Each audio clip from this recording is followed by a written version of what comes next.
Nasuyod pa niya ito ng tingin. Pinukol naman siya ni Doc ng mahayap na tingin. Are you doubting my sexuality, Eliza?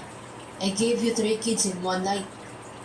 Uminit ang mukha ng dalaga nang maisip kung paano nabuo ang triplets. Sharpshooter ka kasi, Doc. Nakatatlo ka agad tayo. Natatawang sabi niya. Tipid na ngumiti ang lalaki saka sinipat ang 3 bata sa likuran. Nakasigaw na kasi si Glenn. What's wrong, buddies? Tanong ito sa mga bata. Daddy, si Carl kasi pinasingaw ang balon ko at nawala ng hangin. Hinipan ko yun eh. Sabong ni Glenn. Eh kasi daddy, mauubusan siya ng hangin. Di ba po meron yung pinapump para magkaroon ng hangin ng balon? Pinapahirapan po kasi niya ang throat niya. Depensa naman ni Carl. Enough, kids. Huwag niyong paglaruan ng balon at sa bahay pa natin palolobohin yan. At saan ba galing yan? Irritable ng saway ni Lucius sa mga anak. Binigay po kanina ni Lola number 2. Sagot ni Carl. Si Lola Nilda yun, Carl. Pagdatama naman ni Raven.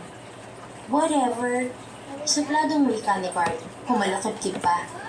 Napailing si Lucius at nag-focus na sa pagmamaneho.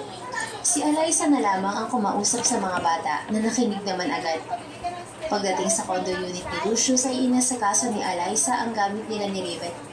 May 3 kwarto sa unit at inilaan ni Lucius ang isa para sa kanya at sa mga bata. Maluwag naman ito at kasya silang 4 sa kama. Kung magulo ang mga bata at hindi ka makatulog, doon ka na lang sa kwarto ko, Eliza. Maluwag naman doon at pwedeng maglagay ng extra bed. Ani Lucius. Natitigilang tumitig siya rito. Okay na ako rito. Masasanay rin ako sa triplets. Sanay naman ako nakatabi si Raven. Anya. Baka hindi ka makapag-focus sa pag-aaral. Makukulit ang mga anak natin. Kayang-kaya ko na sila. Itinuloy niya ang pagsasalansan ng mga damit sa closet.